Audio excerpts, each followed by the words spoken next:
Hi, this is Kathy Vick, Deeply Awake. And I am so excited. What got me out of bed, actually, after having done my Facebook crawl and watching Titus Andromedon on the YouTubes, was the realization that today I have the great joy to talk about my dear friend Jesus. I fully understand how sacrilegious some of this may be, and that's fine. I feel no discomfort with my love for him and my understanding of his reality as I see it. With many great masters, there is much that cannot be spoken. It's just too personal. But I am his and he is mine. And that's always been how it is. Since I was a girl, I was in love with him. In love with him. Oh, what he did. Oh, how rebellious. What a big soul. How much he took on and how well he did it. Relentlessly talking about love. Compassion. Kindness. A person's place in the universe as dictated by love. So, he was here to help us move along. But he has a face that we all recognize. He's the avatar of our age, and I don't know. There are people who say that he is part of a collective known as Sananda.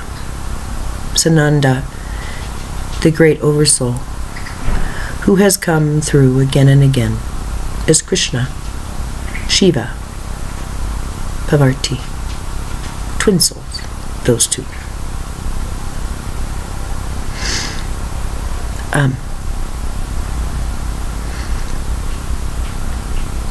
Buddha, Zoroaster,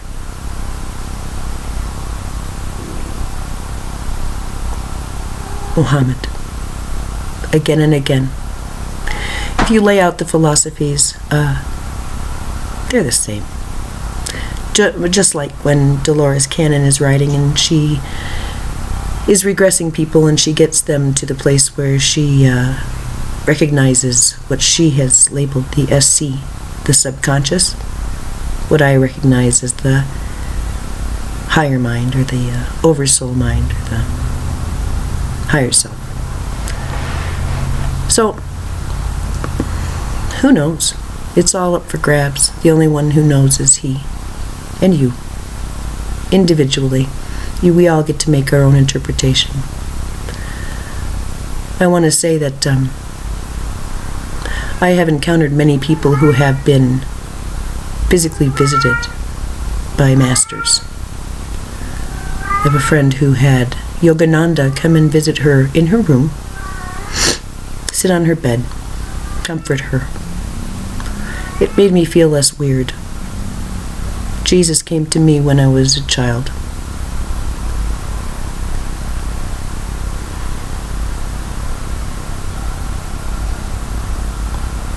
I was in the backseat of a car. My grandpa was there. Grandpa Vic. Jesus told me,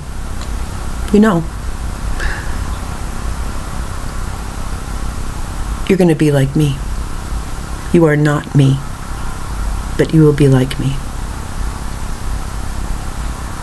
And I was so happy I could be such a loving soul. So profoundly deep. So wise. Not simple kindness.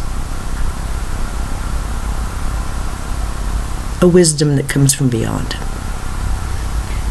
Still, serene, full of God. That's what I wanted. He told me, "You are the Alpha and the Omega."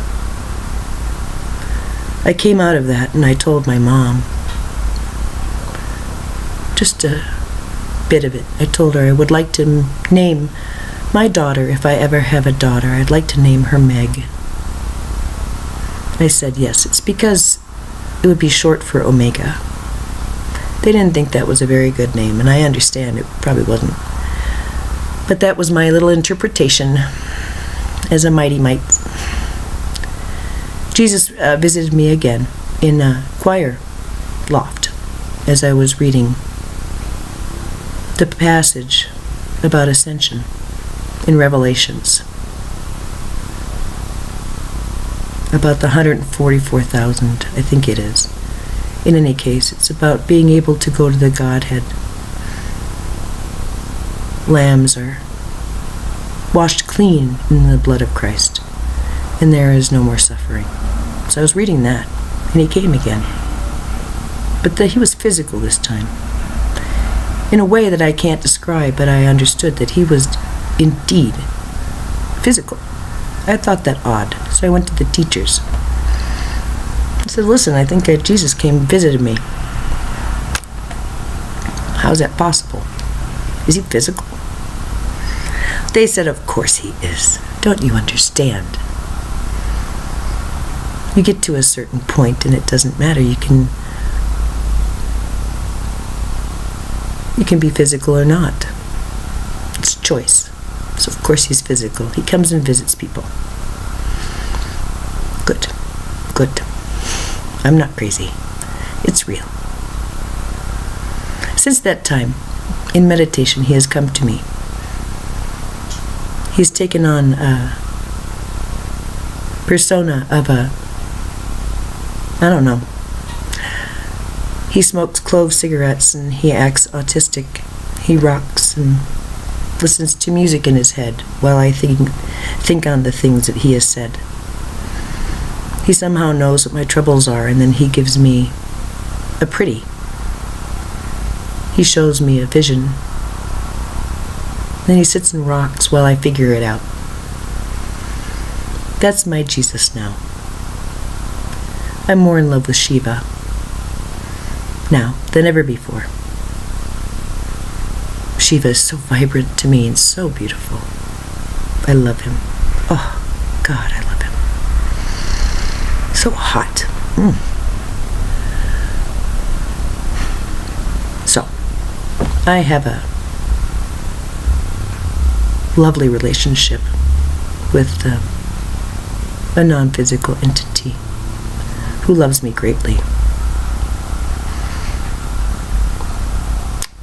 You'd think I would consider this and then understand it's an impossibility to feel alone. But Jesus isn't around to make my coffee in the morning, you know? So, I know this is a longer video, but he deserves it. I'm going to tell you about what happened to me as I was taking care of my father's girlfriend while he was in the hospital. It was dicey, I guess. It was, I was in, for 8 days in a very, very, very high vibrational state. Very high.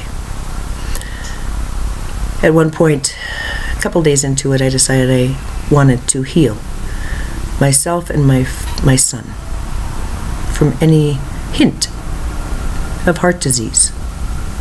To take that away from our lineage, our chromosomes, our genetic material. I sat at the kitchen table and I had that meditation. And then I knew in a great swell, it is done.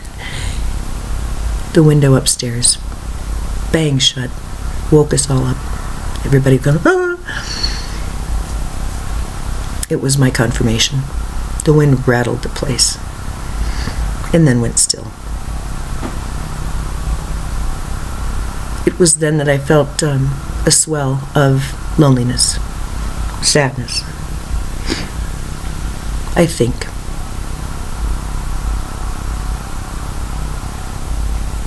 I wanted to speak to my friend who was a healer.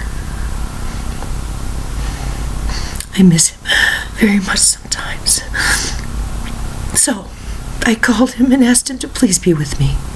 And he showed up. He sat with me and loved me. Soothed me. Saw me. And then he said, "Oh, I'll show you why you're so sad." And before me were maybe 20 of him. They were sitting around the table. They were in the kitchen, standing. They were on the stairways. So much love. He took my hand and said, "You never have to be alone again. The reason that you get sad is that you forget I'm in everyone."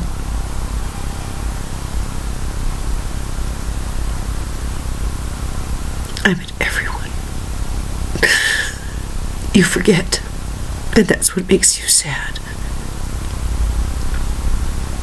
Since that time, I've had that memory insert itself from time to time, especially when I am grappling with my crippling social behaviors, which I feel mark me as very difficult to get to know and love. I feel that they isolate me because I don't know how to behave sometimes. That'll all change now, but it led to loneliness. Never feeling good enough for people around me. Falling short. And not being able to please them.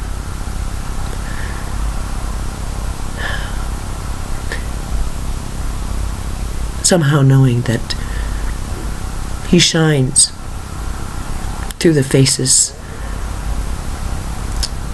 of everyone I know, of the grocery bagger, person who takes my money at the gas station, my son, my father, my sister, my dear friend Diane. This does not mean that they are Jesus, just as he told me in the back seat of that car that I am not him. And yet, how can I know this peace if it isn't real? It is real because I can feel it in people now.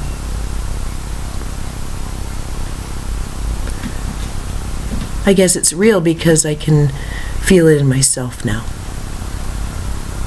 So maybe what he told me has come to pass. I don't think really in the end that's up for me to say. It's not appropriate. I am so glad I got to talk about my friend today. Thank you.